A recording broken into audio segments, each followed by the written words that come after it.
Coming up on today's episode, Lightsail sails, Starhopper does not hop, and Q2 earnings for Tesla, Q2 earning. Let's get ludicrous.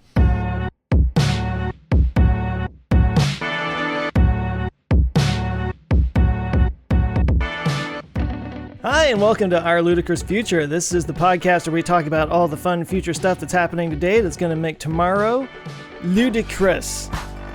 Kind of nailed it. There you go. All right. Yeah. I'm Joe Scott from the Answers with Joe YouTube channel. With me is Tim Dodd in Texas. Oh, hi. It's me, Tim Dodd, the everyday Texas guy for a bit. You haven't been here long enough to say that. Really? I've been here every day for about a week. No, I've been here every day for 44 years. So. And with us, of course, is Ben Sullins from Teslanomics. What's up, guys? I was actually born down in Texas, too, so it's kind of like just three Texas bros hanging out. We are the three amigos. Yeah. Forgot my belt buckle. Three Tejans. Dang. Tejanos. Wow. Yeah. Do we need to immediately... You're the only Texan that says Tejas, by the way. Like, nobody else does it. Can I immediately apologize for all of us right now? Joe, you're going through a war zone right now, or what's going on? I mean, in respect to people who are actually in war zones, I wouldn't want to say that. But no, we're having some construction done on my bathroom. So if there's any banging around in the background, that's what's going on. And it sounds like you've got a little bit of a situation yourself. Well, you're having pictures fall off the wall. It's not that bad here, but I have a theory that the hotel door has a microphone on one end and a loudspeaker into our room, because it seems like literally everyone that walks by is either screaming or just kids. I don't know. So good chance we're just going to hear a straight up conversation. So yeah. I wonder if that's a thing now, because when I was in LA for VidCon, something about it was like there wasn't a door there. Like somebody would walk by and I could hear like what was on their headphones. It was like, what the hell? It's all about the floor, man. It's all about the floor. I guess so. Oh, hard floors compared to carpeted floors? Glue down versus underlayment. Yeah. Yeah. Going through it right now at my house. My house is a construction zone, so that's why I've been sleeping here at the studio. I'm starting to consider maybe I should find a studio, actually. Yeah. But most of the time, my wife's a teacher, so she's gone, and I have the house to myself, and it's not that big a deal. So get away from those puppies too. Yeah. And pet them on the head and say bye-bye. I want to get away from my puppies. Yeah, they seem like great puppies. So speaking of falling down, let's talk about Tesla stock, guys. Yeah. Okay, I could not tune in at all to anything yesterday because I was so enamored with SpaceX stuff. But what was happening? So yesterday was the Tesla Q2 2019 earnings call. This is also known as the boring call, not to be confused with the boring event. I did a live stream of it on YouTube. If you guys saw that, thanks for all the great feedback. I partnered with the Clean Technica. We had this whole thing going on with the Q&A. Yeah, like people would come in. We'd have the analysts, were they a bull or a bear, their price target for the stock, blah, blah, blah. Had a whole team of journalists working on that. So really fun, really cool if you guys want to. Probably the best way to listen / watch the call. So did that. The news coming out of it was not great. There's not a ton to like here on this report. Just to show you kind of the official document that they put out. The headlines read, cash and cash equivalents of $5 billion, operating cash flow less CapEx of $614 million. So what that means, just to normalize that for us here, cash and cash equivalents. I can't say cash equivalents without saying equivalents. $5 billion, that's basically how much money they have in the bank account. And the only question that I really garnered from the audience when about the earnings, from when I asked everyone on social, was, are they going bankrupt? Well, that's the number to look at. Are they going bankrupt? No. Why? Because they have $5 billion in the bank. Now, as to the actual earnings part, they had an operating loss of $167 million and a GAAP net loss of $408 million. So the net, you either have net income or net loss. Net income would mean profit, right? If it's a negative number, then it's a net loss. So they essentially lost $408 million overall. They had an operating cash flow of $614 million, and that's basically how much money they made from their operations. So a lot of these things kind of confuse and go against each other. But for the quarter, officially, they lost $408 million. However, the future looks bright, and they have $5 billion in the bank, so not going bankrupt. They are making money. Things are looking good.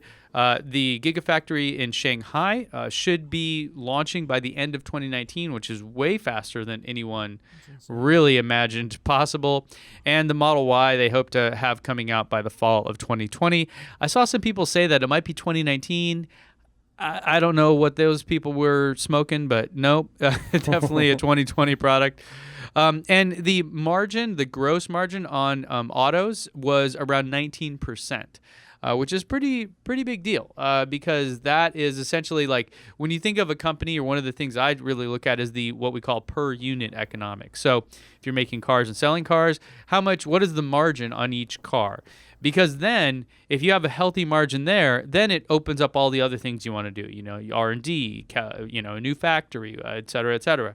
So if you have a good, healthy margin on the per unit level, then that means that you can have a good, healthy business, because you can, spend more or less on R&D or, new laptops for people or whatever, right? Those are adjustable things. But if you're not making money at the per unit level, then you don't have a sustainable business, just flat out. So, I would say that it's not great news overall, because they lost a bunch of money. However, the future does look still pretty solid, and they have tons and tons of cash in the bank. I think they actually have record cash in the bank. So that means going into all this other stuff they want to do, they should be pretty good. But of course, the stock market reacted. They did not like it. For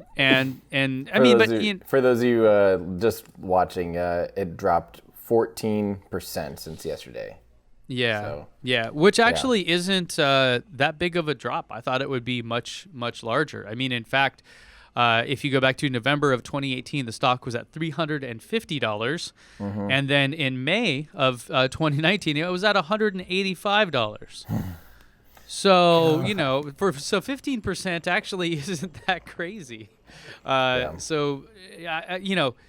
It depends on what you're doing here, what your investment strategy is, why you would do this in the first place. But overall, I actually didn't feel like it was that bad of a deal. And the last point to remember here is that the actual production numbers were up substantially. They did have a record quarter, up 134% year over year on deliveries. So deliveries, I think, were around 87. I'm sorry. Production was around 87,000. Deliveries were over 95,000 in Q2. So really, really just accelerating there. Plus, there was a couple leaks there about potentially increasing production, et cetera, et cetera. So lots more bright, hope for the future. Right now, things are I guess, not the best, but not terrible is how I'd sum it up. It's just nuts, really, when you look at that deliveries graph, and you see how many freaking cars they're making now. It's just, it's amazing. I mean, that's a major auto manufacturing company. They're still pretty fledgling in the overall number of units, but the number of revenue and all that is still pretty high. Yeah. But it's way further than anyone ever thought they would get. Like way further than anyone ever predicted Tesla would be. Yeah. When you look at the quarterly reports, it's sometimes really disheartening. But when you look at that year over year stuff, it's like, wow, that's remarkable. The thing about what you're saying, they're making like 19% gross revenue or margin. Mm-hmm. As the construction continues. As soon as I get started talking.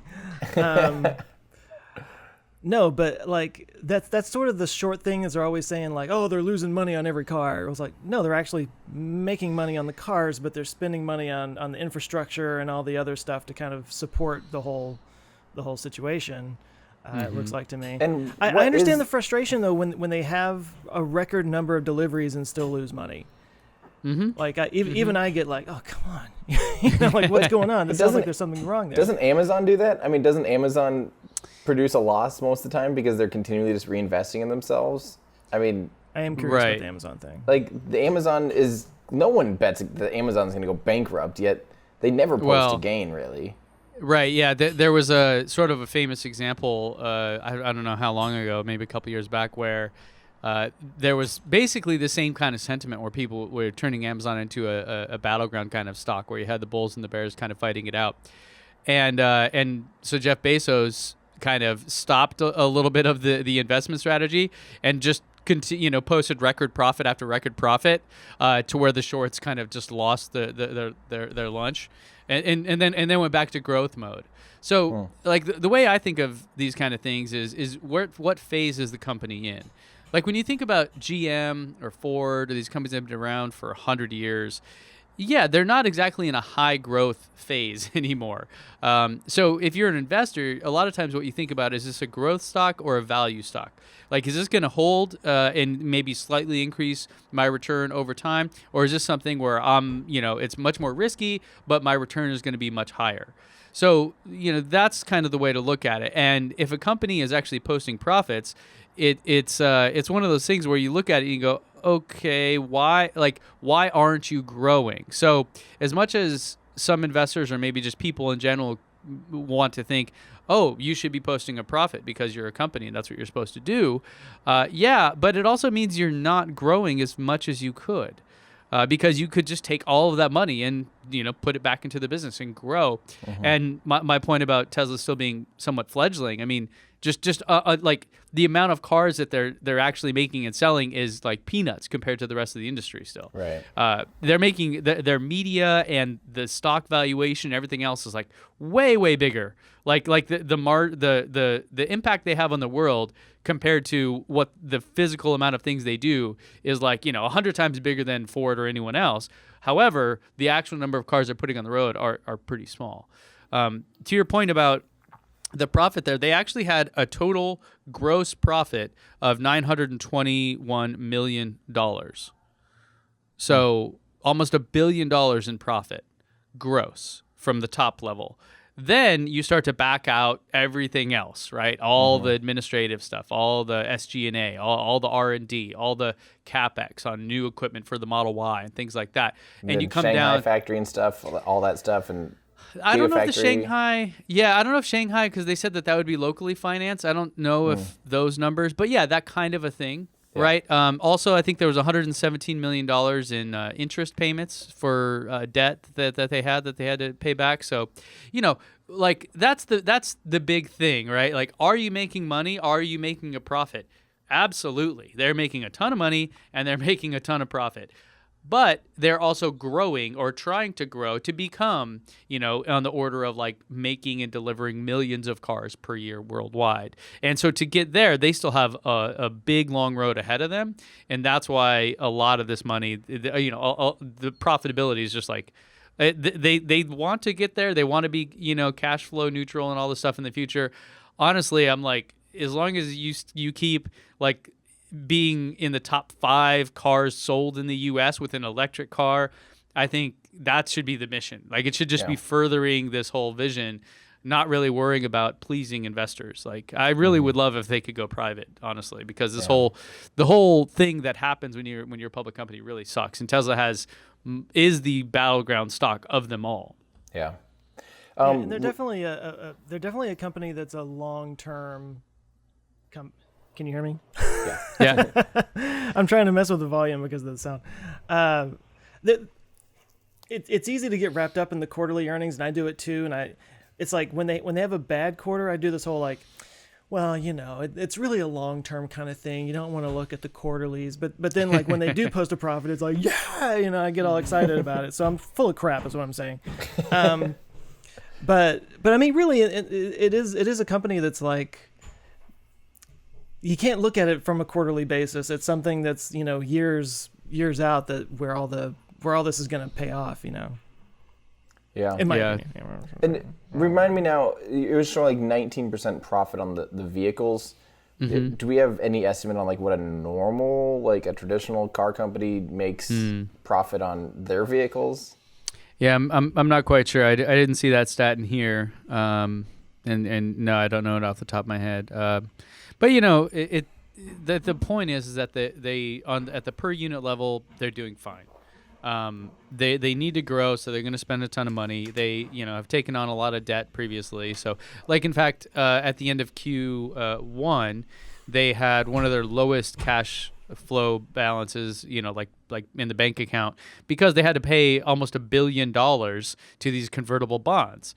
So there's so many, like, just on the financial side of how this works, of how money works for a company like this, that really confuse the concept of profitability, I think, to most people. So yeah, looking at the per unit level is kind of what I focus on, because people can understand it. Every car they sell, they make about 19% profit. Beyond that, a lot of things happen. Yeah. Where it lands, that's a much bigger, much more complex kind of puzzle. Yeah. So I kind of want to transition from this into a thing that they spend money on, which is, we didn't even talk about this in the show notes, but they opened up a really cool new V3 supercharging station in Las Vegas.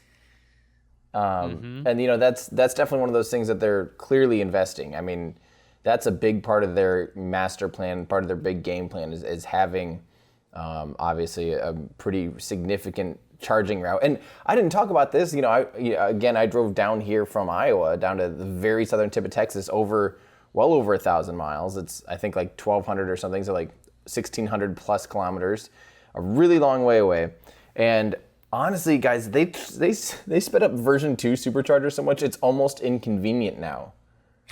It's too fast. It's just fast enough where if you sit down to try to have like a sit down dinner, like there's one next to a Chili's, so I sat and had Chili's, and the car was done charging, but like completely done charging, and would have gone into idle fees if the station was busy, and like by the time I got my meal, like it was too fast.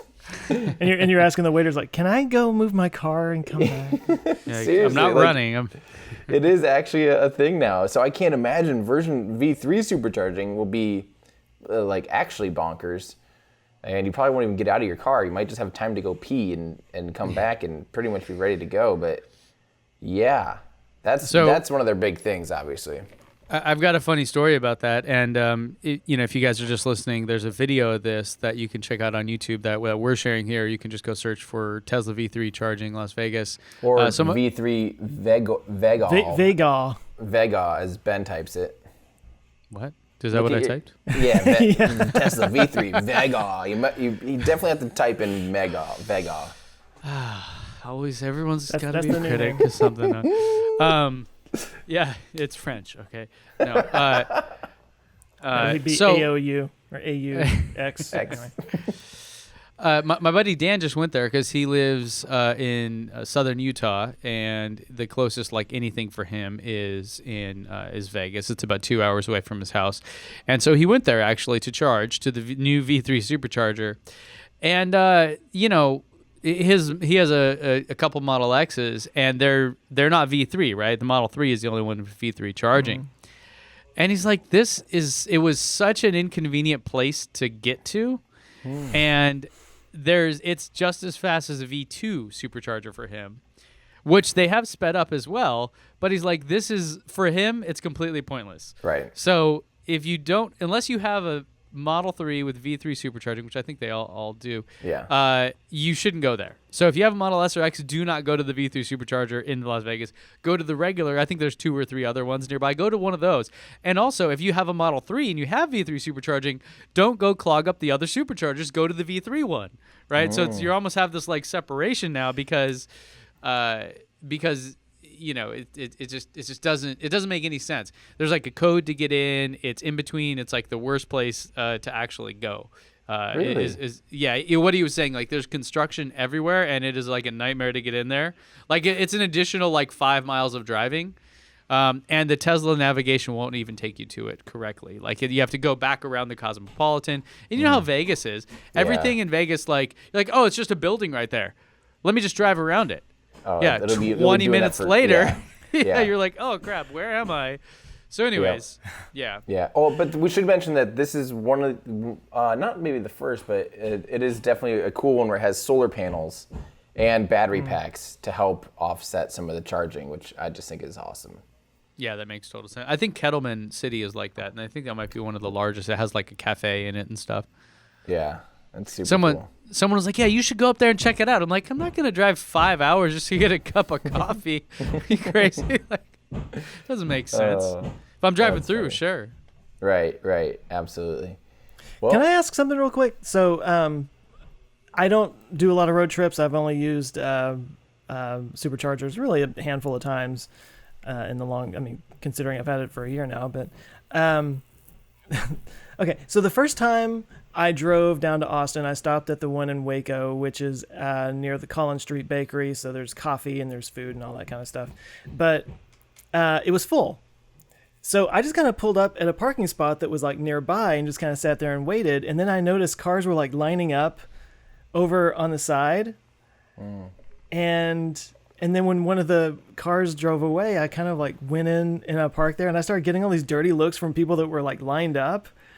And I was going, oh, I just broke protocol.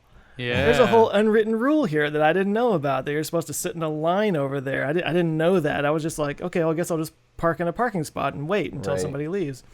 I mean, have y'all had that experience before? Is that something is that an unspoken rule at all the superchargers that people should know about before they go out and piss people off? So some actual superchargers have attendants from Tesla to help manage this because some of them are small. Like, I don't, how many stalls were at that one? 8, maybe 10. Yeah, so it's not super big. So it'll bunch up. But yeah, typically if you pull up and they're all full and either someone else is probably already waiting, or you need to go, like, maybe if you've never been there or whatever, you just find a spot and don't, like, I personally wouldn't park in a parking space, because to me that's like, oh, you're like, you're just parking here, you're gonna go whatever. I would put up, like not like in the driveway kind of, or in the parking lot waiting for it. And then once one person does that, it just kind of makes sense, like, oh, hey, so if you were the first person there that wasn't in a stall and no one else was waiting, I would say that's fine. I think that's what it was, but then like a line formed and I'm going, oh crap. That I'm could be suddenly hours the now. bad guy here. Yeah, it's kind of common. I've never been to a full supercharger. I guess the Midwest just doesn't have that. Well, this one, I'm really surprised they don't have a bigger one or have more stalls at this one, because it's one of maybe 2 between Dallas and Austin, which is a huge corridor. Yeah, on 35. Yeah, I'm really stunned that they don't have more than they do. I don't know if I've stopped at that one, actually. You would have thought I would have had to almost. Maybe I have. I don't remember. Do you go down 35 or 45?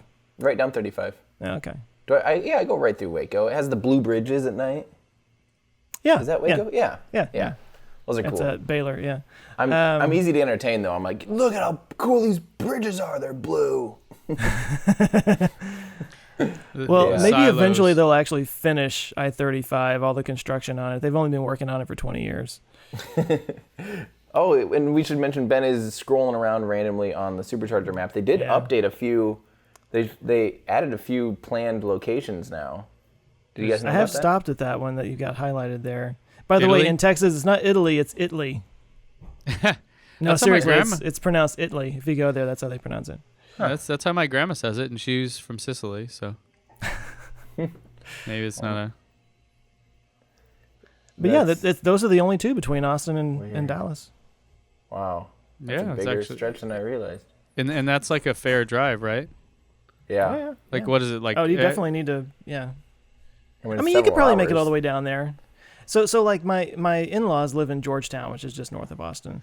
And I mean, I could get all the way down there, but my car would be pretty empty, and there's not really one in Georgetown. I have to drive further down. Anyway, we usually stop at Waco just to make sure I've got, I'm topped off. Yeah. Yeah. Okay. Cool. Look at that. In Italy, Dang. I'm gonna move to Italy. Italy. Italy. That's like, I try to help people learn how to say Tijuana, because they say Tijuana, and it's literally like say Juan, like Juan, right, with the J. Say Tijuana.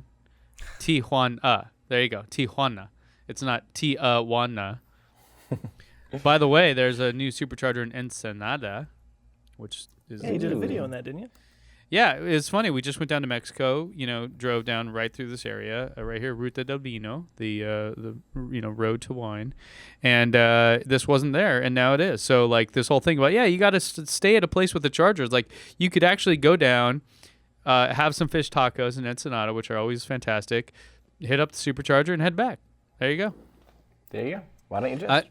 I literally saw that the day I posted the video. I'm like, crap. Now I'm gonna go drive down there right now, and just get a photo of that. How long of a drive is that? It's about 2 hours from San Diego. That's pretty good. Okay. Yeah, and you take the coast the whole way, or that's the way I like to go. Yeah. There's this It's pretty. yeah, it's great. It's amazing. So it's a toll road. So like there's nobody on it, and it's just on the coast the entire way, and it's basically like. If it were the California coastline, but had like 1/10 the investment, so like it's like almost completely barren, and then you have like a little town with like some nice resorts, and then other than that, it's totally open. So really cool. Dang. So yeah, should we move on to why don't they just? Because I realize this kind of can help us transition into our next topic from Tesla to SpaceX. So. We had a good one again in our Discord, and we'll get back to doing ones from Twitter and stuff like that too. But for now, I want to make sure we give the people in our Discord channel a little extra love. So Pampalak in Discord asks, why don't they just why doesn't SpaceX put Tesla batteries on Falcon 9 and Heavy and spin the pumps? They didn't say with electric motors, but with electric motors, it works for Rocket Lab. Why won't it work for SpaceX? So what do you guys think? Why the heck isn't SpaceX doing electric pumps and batteries instead of using fuel to spin the pumps? Yeah. Too heavy. Joe? I have no idea. I don't know. I don't know. I imagine something about the architecture of the engines and the way the Merlins work. It's not appropriate for it or something. I mean, energy density, right? Like batteries compared to fuel, like Methalox or RP1 or something, is just can't be nearly as energy dense, right? Boom, Ben, you're coming around as a rocket guy. What is going on? Yeah. I'm at the Tesla event, and they're asking Trip from SpaceX, so what kind of gas do they put in Falcon Heavy? Just like, oh my god. It's unleaded, 93 octane. Yeah. Like this is why Tesla owners get a bad rap, right? So Ben, that's pretty much, honestly, that's the summary right there, is that period, like the best lithium ion batteries in the world are still significantly less energy dense than just even a little drop of fuel, really. Yeah. Probably hydrogen fuel cell is the same, right? Oh yeah. It's just not nearly as energy dense. And so we need to think about Rocket Lab differently than you think of another company. Look at how their idea was to build as inexpensive of a launcher as possible, something reliable, simple, and easy to manufacture. And turbo pumps and having a fuel system like that is really, really hard to develop and really expensive and really hard to make any changes, and really you lock yourself into this physical design constraint really quickly, because you change any one tiny little orifice even and your entire system changes. I mean, it's a crazy, the fact that anyone figured out how to make a liquid fueled rocket engine work is unbelievable. But using electric turbo pumps, it was thought to actually be physically impossible. The energy density is not available. You could not do it. Rocket Lab just barely ekes it out enough to get 250 kilograms into orbit. If this was a similarly sized and used, something else, used turbo pump machinery, it might be able to do a lot more. It might be able to do 2-3 times that amount of payload capability. But the point is that Rocket Lab's developing these for probably a lot cheaper, super reliable, and they're able to make a more inexpensive rocket because of it. And when you're talking about huge payload considerations like Falcon Heavy, Falcon 9, Starship, the performance just simply is not there. And that's what it comes down to, is in order to run the Raptor engine, to spin the pumps, takes 10,000 horsepower. Or is it 100,000 horsepower? It might be 100,000 horsepower per engine. So think about how big of a motor and battery you're going to need to spin. What's the, is it just the thrust to weight ratio? Like, I mean, back before we ever sent anything into space, that was one of the calculations that was really difficult, right? I mean, obviously we didn't even have computers, but it was one of those things where like the more fuel you add, the heavier it is. And so the more fuel you need. There's kind of like a curve there of, okay, beyond this, it just doesn't make sense. Yeah, diminishing returns for sure. And so imagine that fuel or that thrust you get per kilogram is just garbage. It's just like comparatively like terrible. We would never be able to get off the ground, right? Exactly. And, you know, that's why literally an engine is just dead weight. You want your engines to be as lightweight as possible, period, because they are lugging themselves around. Fuel at least burns off and gets lighter and lighter and lighter. Batteries don't. And that's actually why the upper stage of the Falcon, or of the Electron, ditches batteries midway through the flight. And guess what? Those batteries pretty well correspond to their payload capability. So if they didn't ditch those batteries, that thing would not go to orbit. Right. So ditching batteries is literally them freeing up delta V and making it possible to put anything into orbit using electric turbopumps. And so it just, when you're talking about making super high capacity, high performance rockets, you still have to go with a good old turbopump. That's just physics. Electron's mission is not to be the highest performing rocket in the world. It's to deliver inexpensive and mass manufacturing on a different level. So, and they're killing it with that. They're launching about once a month now. I mean, they have a machine that's becoming a very well-oiled machine.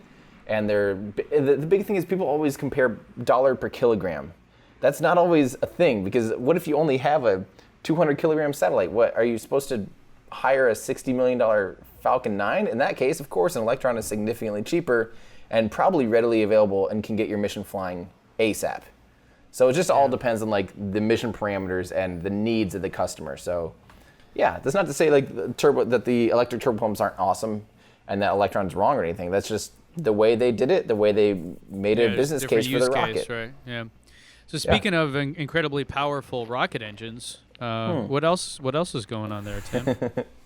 Well, as you guys know, I am still down here in Texas, hanging out on South Padre Island, a good 45 minutes around the water to Boca Chica, and I've been waiting to see Starhopper hop. And it's getting close. It's really getting close. I just posted this video this morning, the 4K slow motion. That's the full speed. I haven't actually seen this.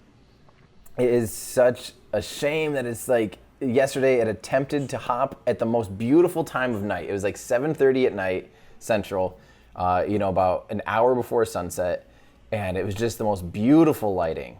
And if it had gone off right then, oh my gosh, it would have been so freaking gorgeous.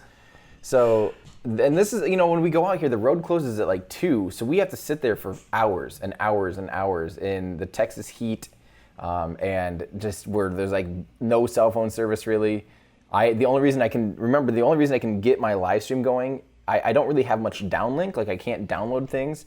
I have 4 cell modems bonded together.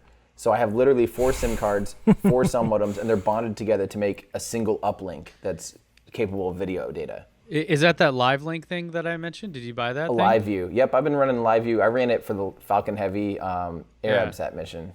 Wow. So yeah, that's the only way I can get these live streams. Now coming up, you'll actually. So what happened? For those of you listening, you see Starhopper sitting there. It's this gorgeous, like golden hour almost, and Starhopper first just lights his engine for literally like less than a second.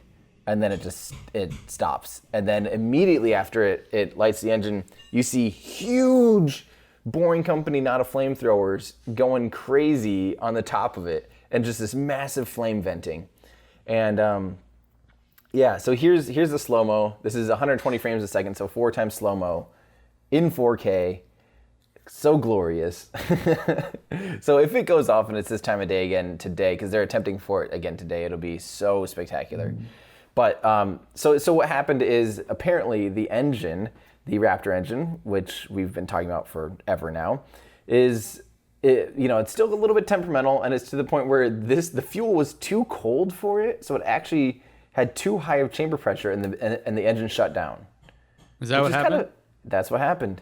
Oh. It's kind of shocking to me that they could have too cold, too dense of fuel, and that the engine wouldn't know how to compensate for that automatically. You'd think that, but maybe it's just because it's new in the program, and it has to be like just this perfect window of temperature variance for it to really be ready to go. So they ended up trying to refuel and top it back off, and went for another attempt, and I was there until like 11:30 or something last night, and then they called it off and scrubbed. So I didn't get back here and like until like 1 o'clock or something. It was Now did you notice that SpaceX started live streaming it as well? Yes, they did. Yeah, unlisted. What was it? I saw it pop up, and I think I was public. I was texting you. I'm like, yo, what's going on? Because they were supposed to launch an actual rocket, and that didn't happen. And so, I mean, I had to wonder, like, were they just like, what the hell? Like, let's just throw this up there? Or was that... Because they couldn't have already planned it. They literally were supposed to happen at the same time, right? They were supposed to happen about 2 hours apart from each other. Oh, okay. Yeah. And there was, Elon said they were going to attempt to live stream the Hopper, which they did. And, but then people were kind of confused because he made it sound like they might not try to do that. So, but it looks like they did. And they had awesome drone footage. You can see, that's kind of our cue when we're down there. We see the drone flying towards the pad. That's a good sign that they're getting ready to fire the engine. Because obviously the drone operator knows the schedule of events, and it can't be up there forever. Exactly. So they have like about a 20-minute battery. Yeah, 20 or 30 minute maybe. Yep. So that's kind of our cue of like, okay, they're getting ready to fire the engine, get the cameras rolling and everything, So it was fun. I mean, it's fun being out there, but man, I really hope it goes today, because I want to go home. I've been gone for almost 2 weeks now. Well, so I didn't catch all of the description or the explanation that you had earlier about what exactly happened, but I mean, it looks like it looks controlled. It doesn't look like something was out of control and bursting into flames or something. They were just kind of like venting off some stuff, right? Yeah, the actual shooting of the flame at the top of the rocket is. By the way, Ben, the video is unlisted now. I don't think you'll be able to find their official one. Okay. Yeah, you might be able to find it somewhere, but. So that appears to be when it depressurizes its tanks. It immediately just popped a valve on the methane tank to make sure that it's venting properly. Mm-hmm. And apparently, it's just not a big deal if it's on fire. Yeah, because it's steel. Yeah, I guess. Yeah, isn't that weird? It just doesn't care. Well, I guess eventually it's going to have to survive re-entry. So that's true. Of course, this is more of a water tower than a rocket. Well, that's another thing. We didn't even talk about this. So Ben, you mentioned CRS-18 was supposed to launch yesterday. It did not because weather scrubbed, and they're attempting again today, which it sounds like again the weather's pretty bad. So it's just going to be a repeat of yesterday. And by the way, if you're listening to this, this is all in the past for you. So it may have launched. Starhopper may have hopped. Right. That's true. Starhopper may have done something really cool. Who knows? Sorry. But for the Patreon people listening live, this is in real time. Exactly. but for everybody else, there's already an O'Neill cylinder up in space and a moon colony. This one's going to take a really long time to get out. We make evergreen content here. So CRS-18, one of the things that people notice and they mentioned on the webcast, there's actually these tiny little black ceramic tiles, like a couple of them or 4 or something, on the Dragon capsule. And this Dragon capsule is being reflown for it's second time. It's the third time going to the International Space Station, so second reuse. So it's the first time SpaceX has reflown a Dragon capsule 3 times. Or reflown it twice. Gosh, that's so confusing. Flown it 3 times, period. There we go. But they included these little ceramic tiles, and they mentioned they're black ceramic tiles. They go, this is for we're going to test it out for our Starship which is, obviously we didn't think that Starship's going to have any ceramic tiles. It's supposed to have just the shiny metal, the stainless steel, and bleed out, do transpiration cooling for reentry. And so I got on Twitter and asked Elon, hey, what's the deal with these ceramic tiles? Like, what's going on here? What are these for? And he eventually got back around and said, like, Eventually. He Took him a while. Come on, Elon. Well, it might be because some answered someone's question. They were like, well, I thought it was supposed to be shiny. What's wrong with it being shiny or something? And I go, it's from what I've been learning about black body radiation, you don't actually want something to be shiny.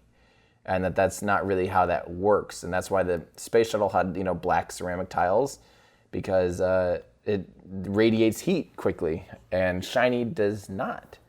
So, or black is a good insulator, and shiny is not. And so Elon responded. I don't know if we can pull those tweets up. I didn't link to any of that stuff. But basically, he said, like, we're looking at using ceramic tiles on certain parts of the windward surface, and that he still kind of stood by the shiny parts for other things. But it's just sort of this whole, like, they're still just trying to figure this thing out. Just one of those realizations of, like, man, this thing might change like 10 more times before it actually flies. But I'm a little bit worried about ceramic tiles. They were really fragile in the space shuttle. I really hope that they've found a better solution to that before Starship actually starts flying. Because, ain't nobody want that that like fragile stuff that you can poke with a finger. Starship's supposed to just land and fly again, land and fly again. Yeah. Is this what you're talking about here? Mm-hmm. Well, not to mention, wasn't that like the whole reason the shuttle ultimately didn't really work, was because it wasn't as reusable as they thought? It took, months and millions of dollars to redo all the tiles on the bottom. Yeah, they had to check every single tile. Like, there were thousands of them. 24,000 tiles they had to individually check and replace if there's even a tiny little crack. I feel like we could just do that with a cell phone picture and a AI, like a machine learning algorithm now. It's probably there's something to that. I mean, there probably is a way that even that process could probably be streamlined today, and sped up a little bit and maybe safer than before. But yeah. Sorry. No, it's okay. So basically, the moral of the story is they're playing around with ceramic tiles, and they might end up on Starship. And physics dictates what's going to happen with this vehicle. They aren't, rewriting physics. They're just hoping to make it something that's rapidly reusable and durable. And yeah, that's that story.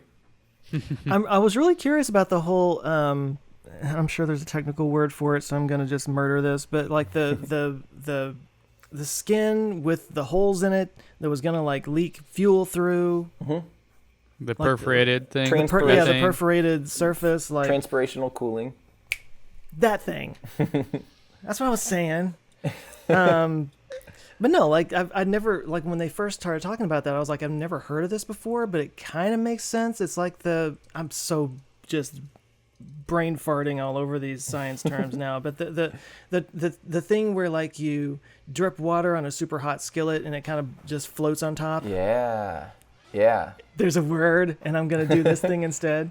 But it's the same idea. It's like that heat kind of creates a cushion of air, of evaporation between the actual heat and the body. And like, I guess so when you start talking about them possibly putting tiles on there, I'm just kind of like, no. I know. I wanted to see that work, I wanted to see that work too. If it does work, it seems like a much better solution than replacing 20,000 tiles every time you fly, Leidenfrost effect.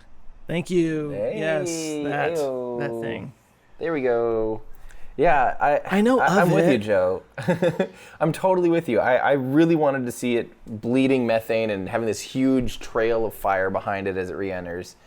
It would have just been so epic. But I don't know how much of that would come into effect in this particular thing, because I think most of the energy is taken away as it evaporates the methane, and that's what it would do.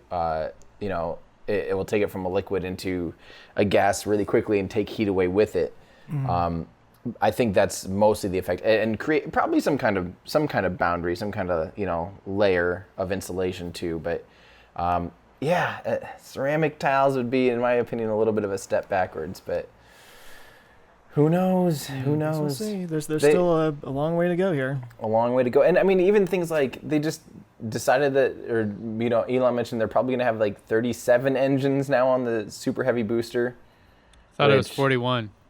41 altogether, so 6 on the upper stage. So upper stage, yeah. Yeah. So on the actual booster, 37, which means some of the engines actually have to be on the outer perimeter, like beyond the 9-meter diameter, in order to fit them all in there.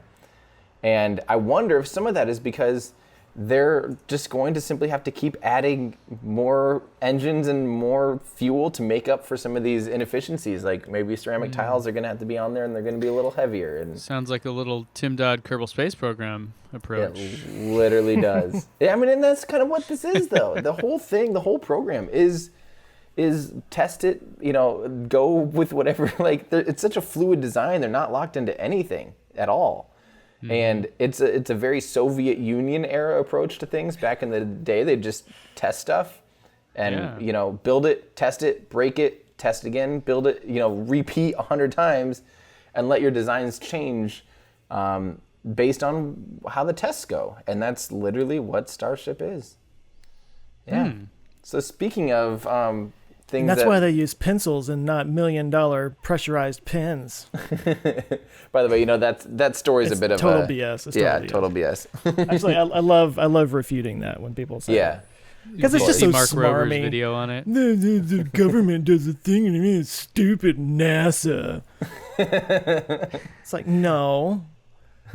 They know what they're doing. Yeah. I mean, I think any government funded thing is totally fair game to hate on as a person that pays taxes. NASA's probably not the one I would choose. That's probably pretty low on my list. Like the IRS themselves, that would be my first target of criticism for things. So. Oh, and then roads. I hate roads. Oh wait. I like potholes. So we should mention really quick that there is a successful Soyuz launch just the other day. So crew rotation, new crew going up to the International Space Station. We almost never even talk about this because it's so it's so routine that they're so good at it that it's just what. Isn't it remarkable they've used it? I mean, with improvements, but basically the same rocket for 60 years now. For literally 50 and years. it still works, and it's. I mean, we really don't give them enough credit. That's amazing. No, it's so true. I mean, yeah, I really want to go see one of these things launch from Baikonur. You can stand so dangerously close to them that the rule is keep your mouth open so you don't blow your eardrums. Oh, seriously? That's how close they let you get. Wow. Yes.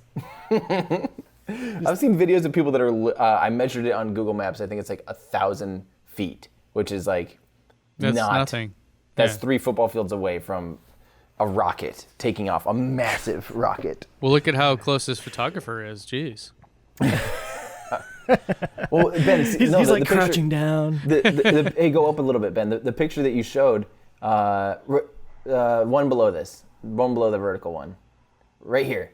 The people have been standing here, which is hard to tell from perspective, but that's like 1,000 feet, or 300 meters away. It is unbelievably close. I don't get that. I've had seats at concerts that are farther away than that. I mean, it's probably like if you've been to a big outdoor thing, yeah. But yeah, there are just some beautiful photos from that. So, yeah, super stoked that. So we're sending people to space. We're sending all kinds of stuff to space these days, aren't we? Yeah, and guess what? Maybe the most exciting thing is India is knocking it out of the park right now with Chandrayaan 2. I probably totally mispronounced that, but this is India's. That's the wrong link right there. That's space. That's Lightsail. Oh, I'm looking at the wrong link. So Chandrayaan 2 is the ISRO, Indian Space Research Organization. Nailed it. Yes. Not Israel. ISRO. ISRO, yes. Which, when I did a video on ISRO, to this day I get comments like, you said Israel. It's like, no, Vega. ISRO. Vega, whatever. Yeah. So the Indian Space Agency successfully is launching their first lunar lander. This is a probe. They'll be the fourth country to successfully touch down on the moon if they do so. Because remember, Israel, it's funny, Israel almost did with the Beresheet lander just a few months ago. Oh, yeah. I almost forgot about that. They technically, they touched the moon.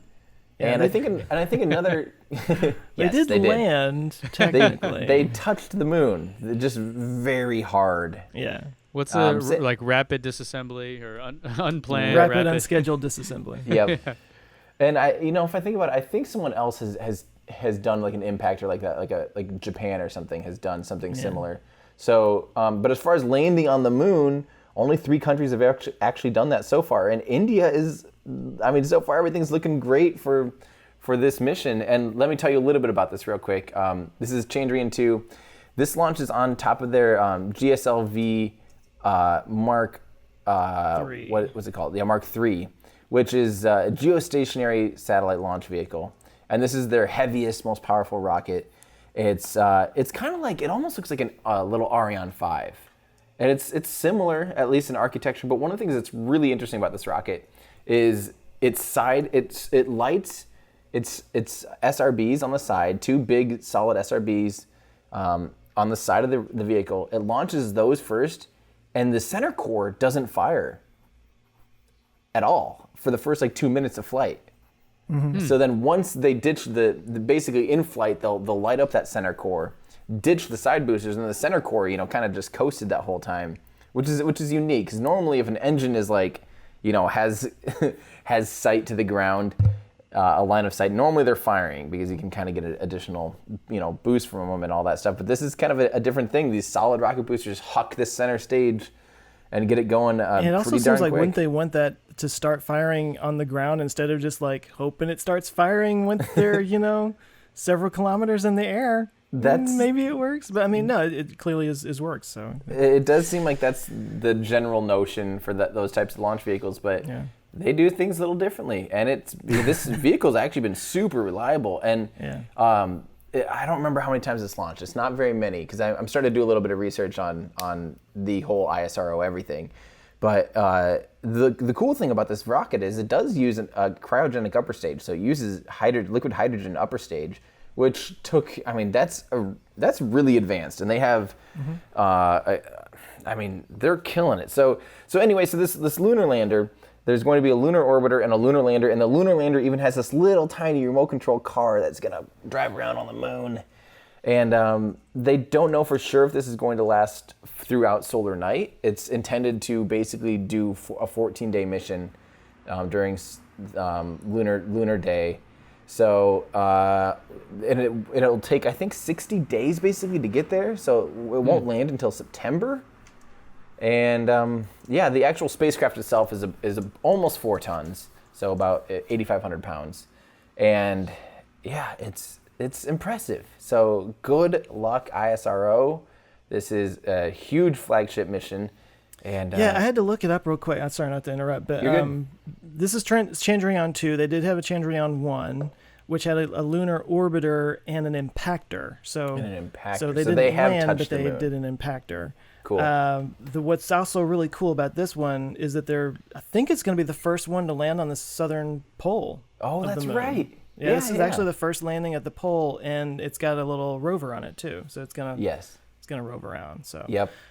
No, it's actually a really exciting mission, and they're taking how long to get there? A couple of months. They're not going to land till September. Yeah. I think 2 months basically is how long it'll. It's fine if it's a robot. It doesn't have to eat and poop and stuff, so it can take as long as it needs. And they're just kind of doing the loop-de-loop, and they're gonna land in September. Exactly. So it'll get into lunar orbit on August 20th, and then from there it'll start to slowly lower its perigee, its lowest approach to the moon, and then land sometime in September. September 6th is when it's scheduled. So about 60 days or not 60. About 6 weeks? I mean, yeah.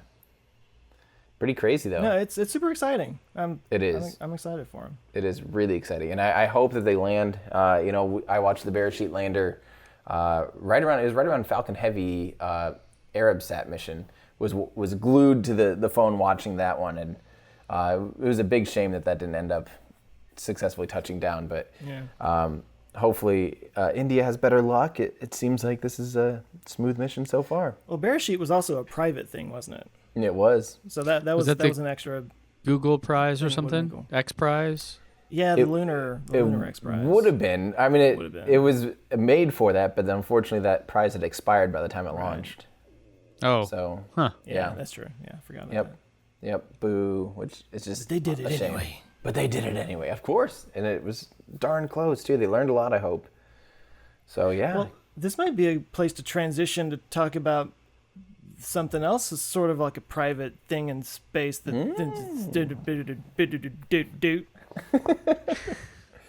Yeah. I'm just gonna make sounds from now on. No, so the last Falcon Heavy mission that went up had how many how many different satellites they have? Was it like 20 or something like that? Yeah, I 40? think 20 or 21 or something. Yeah. Something nuts. Well, one of them was the Lightsail 2 from the Planetary Society, which their president is the one and only Bill Nye. And it unfurled its sail yesterday, I believe. Yeah. So that's kind of news. Ben's got it up there. Yeah, and there's actually some like GIFs down below. And yes, I say GIFs. I will always say GIFs. Same. Down below there of the sails unfurling, and if you're not familiar with solar sails and the whole idea of it, just like we have wind here on Earth, that's air moving up in space, you have solar wind, which is charged particles and plasma and stuff that you don't want to be exposed to. But if you have a light enough craft and enough surface area, it can actually use that as momentum, and it can move. There's people talking about being able to use that to actually do like interstellar travel, especially for tiny little CubeSats. Like they're talking about some like little tiny postage stamp size ones that you could push along with lasers. Right. And eventually it'll get up to almost some percentage of the speed of light because it's being moved by light.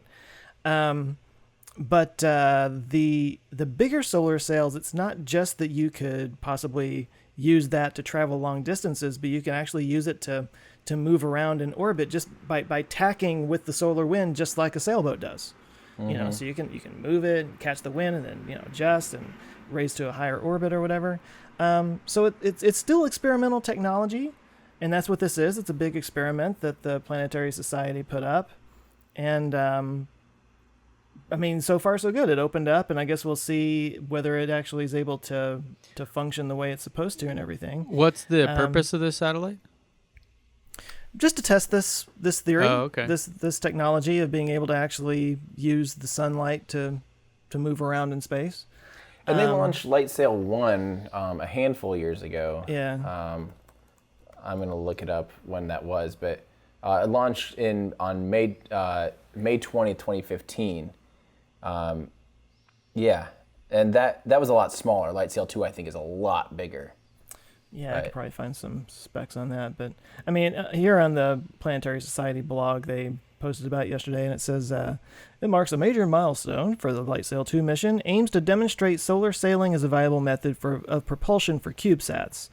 Because, again, we have these little CubeSats going up. Well, if you could unfurl a giant... With a CubeSat, you want to. It's the whole rocket equation thing, right? Like the more fuel you put on it, the heavier it is, the harder it is to push, and blah blah blah.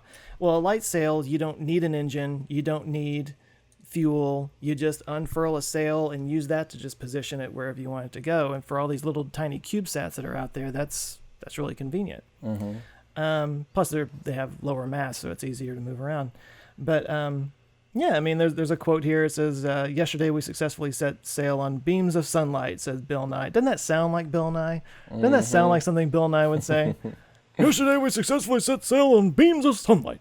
That's the worst Bill Nye ever. Real quick, I need to make an update to what I said. They're both the same size. Both really? light sails are the same size. Yeah, sorry, keep going. Beams of sunlight. No, I just wonder why. Okay, here we go. Extending 4-meter cobalt alloy booms from their central spindle. The booms unwind like carpenter's tape measures and are attached to 4 triangular sail sections that together form the square solar sail. So 4 meter, is that 4 meter all the way across or 4 meters on each side? Which would be 8 meters. I don't know. I don't know either.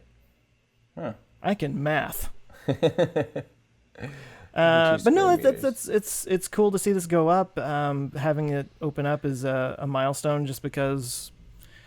I mean, look at the James Webb and how complicated this origami satellite thing can be, and you never know, if it's actually going to work or not. So that worked. That's good. And now we'll see if it starts to actually, move around in space the way they want it to. And I think the big deal with Lightsail 2 is that it's on a much higher orbit, and it'll, I think it's basically testing it in a lot deeper space situation where they can do some real solar sailing and not just, because if you're orbiting the Earth every, you're in daylight every 45 minutes and sunlight every 45 minutes and low Earth orbit, you don't have a lot of opportunity, and you have to constantly turn your sail to do all the stuff. So I wonder if this is just more of a tech demonstrator, now that you're in a higher orbit. Yeah. Well, and so Ben had this up a second ago, but that GIF of the of the sail sailing around. I mean, the caption on it I think explains this pretty well. It says the animation shows how Lightsail 2 raises its orbit by making two 90-degree turns each orbit. Yeah, that's it right there. As the spacecraft approaches the sun, it turns the sail edge on to avoid getting pushed by the solar photons, and as it moves away, it turns perpendicular so it catches the sail and raises the orbit. Literally how a sail works. That's amazing. Exactly. Yeah, literally. Same exact concept. It's super cool. Yeah. It is a really cool idea, and I would love to see, I think for, actual, if we are to try to visit another star someday or something, it's a very valid way of doing that.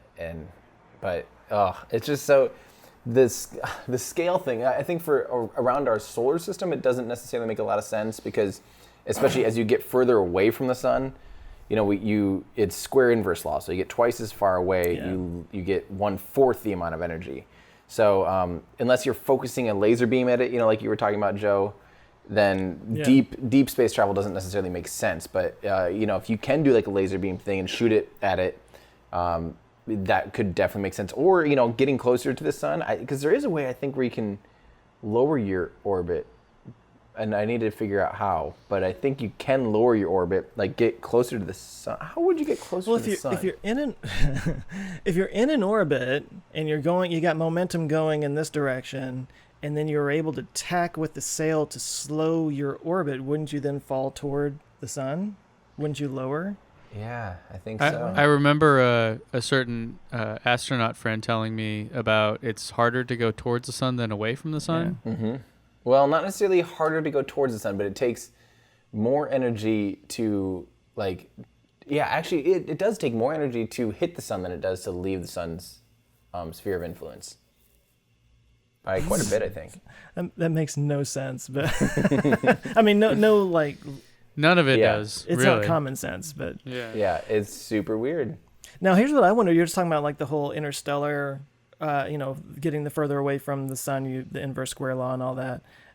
Somewhere in there was a sentence, but I wonder if you had a lens that focused the sun's light to. That's a cool idea. Yeah. Yeah, or even just a bunch of mirrors or something that helps. Yeah, something like that. I'm the first person that ever thought of that. maybe James Webb, after it's once his computer's fried and its sensors garbage, they can just turn all those things and mirror them and shoot laser beams. How do regular satellites adjust, or do they not adjust their orbit at all? Normally they have their own onboard propulsion. So so almost all satellites will have RCS thrusters, the reaction control thrusters that are cold gas or monoprop. They often have reaction wheels in there that can help spin and maintain orientation without using propulsive devices. But they don't have RP1 on them or something, do they? They normally do have. It's not going to be RP1 because that and liquid oxygen can boil off. So they'll normally have bipropellant pressure-fed engine that's using some of this hypergolic. And that lots of times, say for instance, almost any satellite that goes to geostationary orbit only goes into geostationary transfer orbit, and it's in this highly elliptical orbit, and the satellite gets released, and once it's at its highest point, it'll raise its own orbit using its onboard propulsion. Got it. Yeah. Okay. So this is kind of an idea of a way to, because eventually they'll run out of fuel, right? Yeah, They have a definitely. finite amount on them. So this would be a way to have an indefinite fuel source on a satellite, Yeah. essentially. Essentially. The sails, as long yeah. as you're close enough to the sun. Yeah. Right. Yeah, And essentially. then there's also ion drives, Yeah. Yeah. which uses xenon. Is that right? Xenon or SpaceX uses Krypton. Oh, that's right. Yeah. You can. I think there's other things. Other. But it noble uses so gases. little of it over time. It kind of like it creates a tiny amount of acceleration, but over time it gets up to some decent speed. But it's just like the ions of the gas flying out the back of it, so it's just like it just trickles out in terms of fuel. Yeah. So it's still incredibly fuel efficient, but you still need the fuel. Yep. Because essentially, the lighter the molecule and the faster it's going, the more efficient the engine is. Yeah. So I feel like we need- ions are awesome. We need some cold fusion on that, and then we'll be solved. It's true. No, absolutely. Or an M drive. Yeah. Too bad that probably definitely didn't. I pan know out. it's probably definitely nothing, but M drive is this speculative thing of the possibility that you just run microwaves into a resonant cavity thruster is what it's called, and through some quantum thing that nobody can really explain, like at all. it produces this ridiculously tiny amount of thrust that they've never been able to determine whether or not it's actual thrust or just like somebody walked by next door, you know, when they're measuring this. Microwave But, turned on 2 counties over. Right, and like I NASA was Skunk just going to Works is mention that. working on Yeah, it. wasn't that a thing? Was it a NASA thing? But they were at or no, Joe, you had a story about that, right? Where like it turns out that someone was using the microwave and it was causing I them did, to yeah. to That wasn't detect- NASA. That was some big major telescope, and I can't remember now what it Yeah, was. But that's right. They were trying to But yeah, detect yeah. something, and they're like, "Oh, we got it!" And they're like, "Wait, yeah, how they come kept it's detecting always-" microwaves, and it turns out somebody was just literally running the microwave. But they figured it out.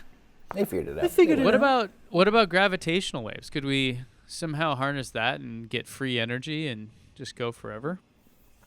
I think someday, as our model of physics, and as we understand, we don't understand gravity that well. Actually, We actually don't. We're missing like there's a lot of question marks still in our whole like E equals MC squared thing. Like there's still like a bunch of things we kind of need to plug in. Yeah. And so who knows? As we do learn more about it, by studying gravitational waves, by studying Higgs boson and all these crazy things and quantum physics and dark matter, all of the things. As we learn more and more about it, maybe someday we will have, when people are like, why is NASA still bothering with chemical rockets? Why aren't they just doing anti-gravity? Like, Yeah. that's Seen like too many saying, movies. yeah, like, oh, sure, they would love to, but how do you So- exploit something that you don't understand yet, Like, that's like telling pilgrims, why didn't you guys just order, like, Postmates every time you got hungry when you're crossing the, trying to get to California or hungry, instead of dying of dysentery and having to shoot a buffalo, why don't you get your smartphone out and call up Postmates? Did because Postmates will cancel their order on you. Just for the record. Uber Eats. I don't know. Yeah. Oh, we got to get on the Oregon Trail. Forget it. When you've got a screaming toddler, I'm angry at all these apps. Can I say? And we just this, lost though? all of our sponsors. If you went back to the 1800s and said something like, there will be a device in your pocket someday where you could just order food and it would just come to you, that would be impossible for them to even imagine, right? And so when we talk about some of these advanced propulsion things, I mean, maybe some of it is just like the physics is just never going to work, but maybe some of it will. I mean, I think there's still plenty of room for Obviously, us to blow our own minds with stuff that today we just can't even imagine, and someday it'll be a ludicrous future, guys. So did you guys watch the Bob Lazar thing? Have we talked about this? I did. I've seen some of it, yeah. Of course, I've gotten lots of questions about it. Yeah. People wanting a video. Right. Like, there's all this. Okay, forget all the conspiracy stuff. The thing he describes, the gravity propulsion system, kind of what you were saying there, Tim, I thought was really fascinating. Because, yeah, like, the point he made that stood out to me was, like, we don't understand what gravity actually is. We can only observe it. Yeah. Like, we can observe it in all these different ways, and we just, discovered gravitational waves, which was part of E equals MC squared. That was a big, like, I don't know. Like, he said that must exist in order for this to work. And, 100 years later, it does, right? Mm-hmm. That would change everything if we could ever harness the power of gravity. Oh, right? yeah. If we could create gravity other than just like, eating a bunch of nachos and having our own gravitational field, like actually like just a device that could do it with some amount of energy. Mm-hmm. I've talked about it on a few different videos, the gravity thing, and I'm super fascinated by it, but for the reasons that you just explained. Like, what is more foundational to our understanding of the world than what goes up must come down, right? Mm-hmm. Like we get that at the age of 2 days, like we just it's something that absolutely controls our entire lives, and we have no idea how it works. Right. After all this, after everything we figured out, we still don't fully understand it, and that's just amazing to me. Yep. And it goes internal too. Like the whole Neuralink thing got me a little bit scared because of how little we know about the human brain. If you don't believe me, go check out the Brain Rules book. It'll freak you out how very, very little we actually know about how the brain works. So when I see that kind of a thing, I'm going, okay, like I'm gonna let someone else test that, and I hope it works. I am all optimistic for this, but when you start messing with things that we just know very, very little about, I'm a little bit like, okay, like. Right. Well, what also gets me is I kind of wish I hadn't heard this, because it's freaked me out ever since. But like, apparently we don't fully understand how anesthesia works. Like general anesthesia that knocks you out. Like they just kind of are like, well, let's just give them. I know it's a lot more. Look, I'm not. There's an anesthesiologist out there right now that's like, wanting to choke me to death or something. But or anesthesize you to death. Right. Well, but my understanding is it's just like, we know to give this amount and they will go to sleep. Yeah, what causes them to go to sleep, we're not entirely sure. But it works. We know it works. We know how to do it safely, but mostly safely. Most of the time. This is the data science approach to the world of like doing things and measuring observations and then just assuming that those things will be repeatable versus like the physics approach where you're like, we had a bunch of observations. Now let's actually do the math and figure out why that did that. Mm-hmm. Exactly, Data scientist is like, I don't know, but it's going to keep working. I can statistically show that. Mm-hmm. But, a physicist is like, no, we have to understand why. I'm like, the data scientist is like, don't care why. Just keep doing it. Keep that gas flowing. Yeah. Oh, it's crazy. Yeah, I agree. But maybe someday we will be able to harness gravity. And real quick, one more thing. Like we were talking about Bob Lazar. I do want to say, like, his stories they're fascinating, super convincing. It's interesting. And just how casually he talks about stuff and how well-spoken, and some of the stuff how is not hard crazy he seems. How not crazy he seems. I think that's the whole thing. But to me, as a skeptic, great claims require great evidence, period. Yeah. And there's nothing that he says that sounds completely absurd. Like, I'll never be like, there's no way. Like, it's like, this might all be real, but let's see some stuff from it, someday. And one of the things that I thought was funny was like, the paperwork to start his job only took 2 hours. I'm like, okay, bull crap, no way. Like, the government does not move that fast. Everything else, okay, maybe, but paperwork, no.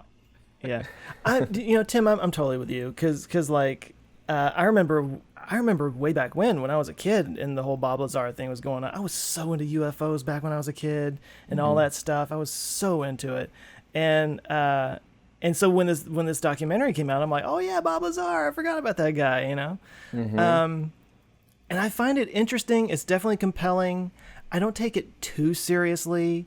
There's definitely, he could just be making all this up. He could be. I don't know. He might just be that good. He also doesn't really seem to be trying to prove any of this, right? Like back in the 80s, he came out and said all that stuff, but he's not been some like crusader, like anti-vaxxer kind of person standing up on Capitol Hill like, we gotta do this. It's like maybe that's why he's more believable. Yeah, people are like coming to him trying to get this story out. It's not the other way around. Like, he's totally moved on.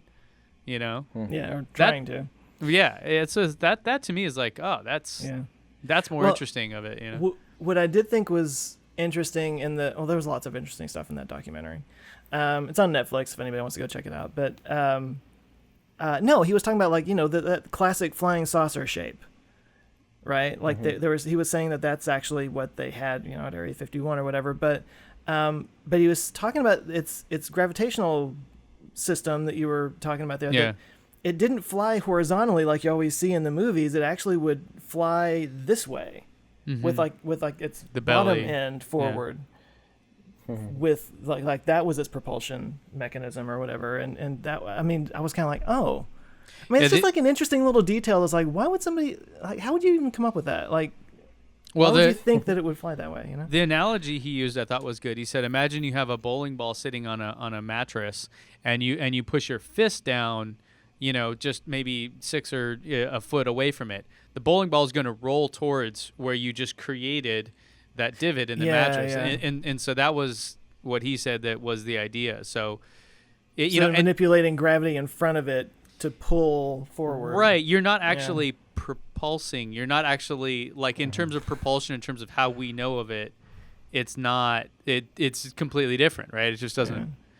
Yeah, fascinating stuff. I think that is something like NASA literally is when we were talking about like working on warp drives and said, what does NASA just work on? They literally are trying to study how to bend and do study the mechanics of gravity and study if they can lens it and warp it and do anything. Like they're trying to just like take atomic clocks and see if they can change the time here on Earth using all these different cool experiments.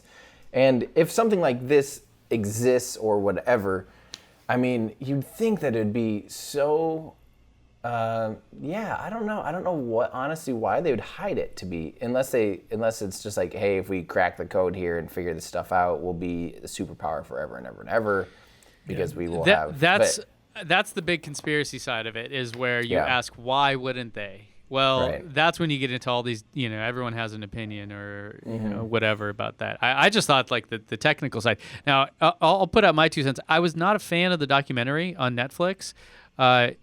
Because I knew nothing about Bob Lazar or the story whatsoever. And at the end of the documentary, I just was confused as to what his story even was or any of that. I was totally like, it was super vague, super like I should be on drugs when I'm watching this and I'd have a better time. But then I watched Bob Lazar on Joe Rogan's podcast. Then Joe Rogan was like, okay, then what happened? Then what happened? Then what happened? So I was actually, so if anyone is unfamiliar with any of this stuff, well, personally, I would recommend listening to him on Joe Rogan to get a sense of what the story was, and then go, if you want, watch the documentary. Yeah, on Netflix. No, that's cool. I didn't know he was on Joe Rogan. I have to go check that out. Yeah, and it made a lot of sense. Like, because I listened to the part of the Joe Rogan thing, then I watched a Netflix documentary, and I'm like, wait, he didn't cover like the story of it. It was so weird to me. It was just a really odd thing. It basically, the way I got it from the filmmaker's perspective is like they assumed that you knew the story already, and this was like some evolution or some new stuff, And just to wrap this topic up, because I definitely don't want to turn us into some like storm. We're already going to get some interesting comments from bringing it up. But I do want to mention like the one of the things that people point to is like he knew about the hand scanner technology that they had. And that's how we know that all of this stuff is true. Like, how do you know he didn't just work for the hand scanner company? Like that could be his thing. He worked for a security firm company, blah, blah, blah, and top secret stuff. But it was just a bone scanner for the wall. And then the rest of it is just a really elaborate story. Yeah. Yeah. The Element 115 thing was interesting, too. How he had talked about that. And then at the time, it wasn't possible. But then later... they were able to because in order for it to be listed on the periodic table, it has to be stable for a certain period of time or something like that. Like there's some, requirements. And it was something that he had talked about back in the 80s. Basically, everyone was like, yeah, you're full of it. This doesn't exist. And now it does exist. It's on there or whatever. So maybe it's the stuff they use for the hand scanner. I don't know. I mean, literally, or some advanced weapon, I don't know. Yeah. Again, great claims require great evidence. I mean, you could say right now, I don't know what, I don't have it in front of me, but I don't know what the highest element number is on the periodic table, but you could predict that there's a higher one, and maybe someday it'll come out of a particle accelerator, and you'd be like, see? I mean, Yeah, that's true. Moscovium, they call it. Right.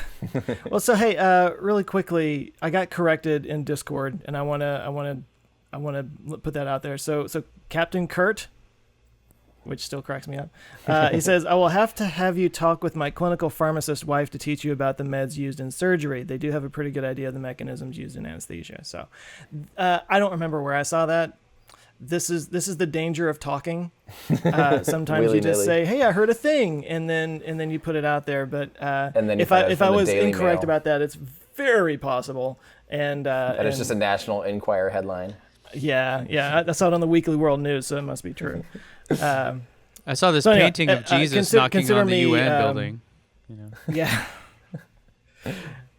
Yeah. So, anyway, there you go. Well, sorry that we're having casual conversation, everyone. Basically, it's like, oh yeah, people are listening to this. What are you guys working on? Ooh, I'm working on a video about why aerospike engines suck, and I'm 4 pages into it already. Aerospikes are the idea that, like, instead of a traditional bell-shaped nozzle on a rocket engine that you see, that helps form the gas and take it from sonic flow into supersonic flow and accelerates it. The idea with an aerospike is it's inverted, and you actually push the gases in towards the spike. And it makes it so that at all altitudes, the spike is pretty well optimized to create the most efficient flow and the best shaped nozzle. It's like automatically altitude compensating. So I'm doing a video about why they suck, because coming to find out, they've never really been used, and there's a couple reasons why. Yeah. Yeah. Everyone, that's like a thing I got twice on 2 videos. Everyone being like, "What about aerospikes?" They wanted me to compare aerospike engines to the Raptor engine, which I'll maybe do in this video just for fun, just to be like, here, you guys wanted to know about this. But I'm definitely going to compare it to traditional engines. And then I had that video about why single stage to orbit rockets suck. And everyone's like, you didn't even use an aerospike. It's like, okay, well, I'll teach you guys now about why aerospikes also suck. I'm excited. That'll teach you. Yeah, this will teach you. Get ready, YouTube. But I'm excited for this one. This is one that I wanted to tackle for a long time. Cool. Yeah. What about you, Joe? I'm doing one on strange stars and strangelets. More existential dread. Yeah. It's actually a lot about neutron stars. I talk a lot about gravity, actually. And so the way giant stars can collapse into black holes. If they're not quite that big, they can collapse down to neutron stars. And what's going on in the core of neutron stars might actually be sort of a quark soup, like the neutrons actually sort of fuse together, and all the quarks, which are normally contained, now are traveling freely in this like quark soup kind of thing. And then the quarks can actually collapse down even further into what they call strange matter. And the thing about strange matter is it will convert anything it touches into strange matter. And and if one of these neutron stars collides and explodes and spews strange matter across the universe, then a tiny piece of it might hit Earth and kill us all. So there's that. Good. Happy Friday, everybody. Happy Friday. Sleep tight. Great. Sounds good. Is that not right up my alley? I mean, that is so 100%. Your type of video. Yeah. Oh, I love it. What about you, Ben? Well, I, despite prepping for my Area 51 raid, am working on a video about why investing in Tesla is a bad idea. I don't know if I've talked about this before, but it just kind of goes. I get that question a lot, actually, because people are like, what? You love Tesla. How come you don't invest in them? It's like, yeah, I love my family and our financial security a bit more than I do, So, yeah, that's a thing. So that's kind of it. And then I have that video coming out next week about double your charging speed with that little device, which actually, Tim, might be useful on a trip like the one you're on, or Joe when you go to Georgetown or whatever it is. By the way, I totally forgot my regular wall charger, like my 110/220. So I'm reliant 100% on everything else, and it's kind of terrifying. I just realized that the other day that I don't even have a backup. Whoops. And you can't just go to the Apple store and buy one. You could probably unplug share. I'm sure you could find someone, or maybe Craigslist or something. Maybe. I don't know. I'd pretty well be screwed, so wish me luck. Is there a destination charger where you're staying? Yeah, there is. That's good. definitely been the key to me being able to get around, especially because it's a long drive from here, even though it's only 5 miles away, South Padre Island to Starhopper. It's like 50 miles to actually get there. Yep. Start swimming. Get that amphibious vehicle. Well, sweet. I look forward to that video as well, Ben. Yeah, and that's it. We'll see you in our Ludicrous Futura. See you guys at Area 51. Hey, thanks so much for listening. If you like what we do and you want to kind of help get it out there, you can give us a nice review on any of your podcast streaming platforms, whichever one you use. That kind of helps get it out there. Also, we do have a Patreon set up, so you can join us there at patreon.com/ourludicrousfuture. You can get your name in the credits, meet a whole other group of like-minded people. It's a lot of fun. We do appreciate it. We'll see you there.